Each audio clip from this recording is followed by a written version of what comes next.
Yo, guys, what's going on? Coach Jamie here, and I am so excited to have you here listening to my podcast, Make Time for Your Mind with Coach Jamie, where we will be talking about all things mindset, vulnerability, personal development, ways we can become better individuals. And sometimes in that process, we'll get heavy, sometimes we'll have fun, and sometimes I will be challenging your perspective.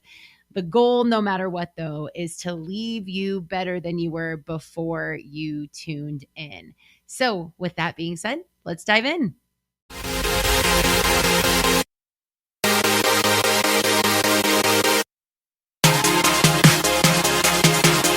Yo, welcome back, everybody. It has been a minute, but I am so stoked to kick off season 3 with you. For those of you who are new here, my name is Coach Jamie Sharla, and I am a mindset transformation coach specializing in helping people who are struggling to find fulfillment and happiness in the lives they have worked so hard to build. I do that through one-on-one coaching with people all around the world. So I'm so grateful that you're here, and I am so excited to be able to meet and connect with you in the future. As my intro stated, I'm here to help challenge your perspective and give you a reason to prioritize making time to think for yourself. So again, thank you for being here. Make sure that you like, share, and follow along because I just want to be able to help as many people as I possibly can. To kick off this first episode to season 3, I want to update you guys on some life stuff, right? Like that's where I kind of took a couple months away. You all would have known if you listened to last season.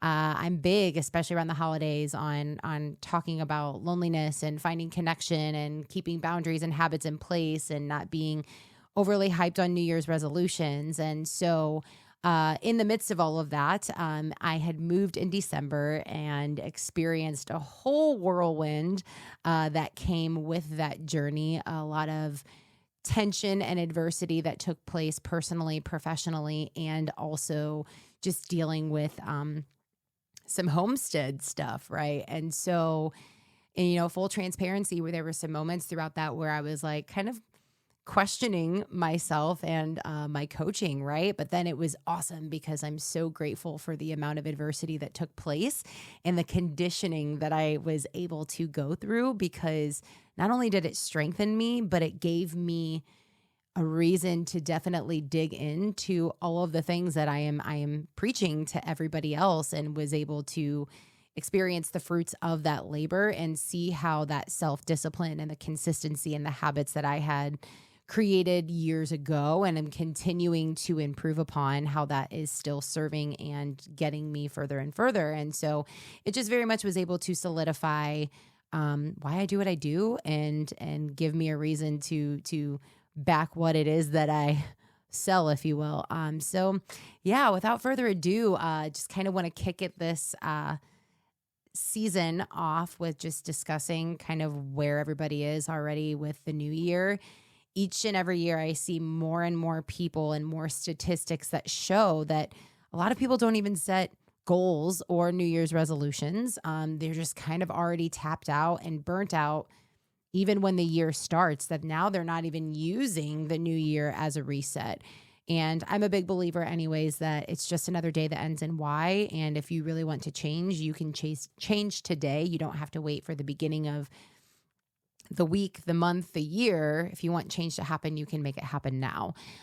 So first and foremost, I want you guys, if you're comfortable, to reach out and share with me how your year has been going so far, what's going well, what isn't going well, right?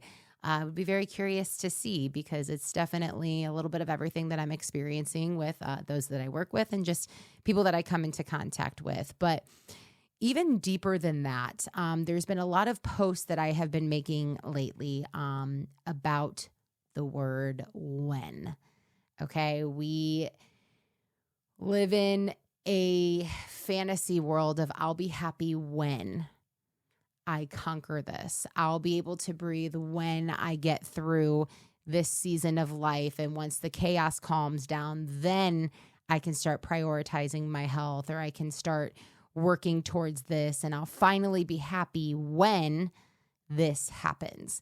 And the problem with that is that we create this magical, happily ever after thought in our brain as if, hey, all is going to be well and there's nothing to fret about once I hit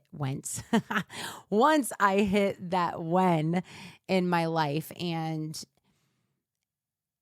the trap of the word when is something that robs a lot of people of their happiness. And I want to encourage you to take a look at the current areas of your life that you're catching yourself saying that.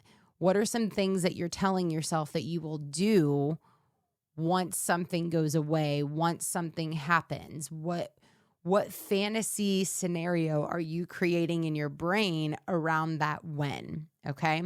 So I did a post on this not too long ago of 2 questions is, what is miraculously going to change about you when you achieve that goal or that thing that you have been obsessing over? What's all of a sudden magically different about you when you accomplish that than who you are now? The second question is, once that when gets here, then what? So many times we forget to think about that part. And that's also like the next thing is like you hit this high of like, I achieved this goal, and then maybe it didn't feel as good as what you thought it was going to, or like the novelty of it wears off. And then now you're like, well, I just invested so much time and energy into that, and now it's not meeting that expectation. And I don't really know who I am if I am not obsessing over that goal. Or what do I do now? Like, has time run out? Have I peaked because I finally hit that goal? Or even sometimes it's like, why didn't that feel as good as what I thought it was going to? Why wasn't that enough? There's just, again, so many magical fairy tales that we paint in our brains around this experience of when. And so y'all know I love to leave call to actions on every single episode that I do. And that is what I want to ask you today is, what is miraculously going to change about you when you achieve that goal? Who are you and how are you different when this finally gets there or finally gets here? Like what is completely changed that wasn't that way before? So that's the first part. Think of that goal that you are fixating on or that thing that you are fixating on, and allow yourself to actually like think through like what is really going to change in your life. Okay. You make more money. Okay. And now you pay off your debt. Okay. Are you a kinder person? Are you a more disciplined person? Are you a happier person? Why are you a happier person? Why is life all of a sudden going to make sense and be better now than what it is, or better than what it is now? Allow yourself to genuinely get curious and ask yourself these questions. How do I miraculously change, or what is miraculously different about me when I achieve this goal that I'm obsessing about? And then question 2, then what happens? You achieve this goal. Go ahead, go there. You miraculously become this person. Then what? What's next? What do you do next? What are you chasing next? What are some things that maybe aren't going to change because you hit that goal? Think through the entire process. No, it doesn't mean that you have to have everything figured out, because if any of you have experienced life enough, you're going to know that more times than not, it never ends up going fully to plan like we anticipate. But again, it's satisfying. It's reassuring. It's something for us to grasp onto when we visualize this storyline of what happens when you get to this destination in your life. So, whole lot that I'm throwing at you to kick off season 3, but those are the 2 questions that I want to leave you with today. And I encourage you to make time to sit down and actually write it out. What miraculously changes about you when you hit that goal that you've been obsessing about? And the second question, and then what happens?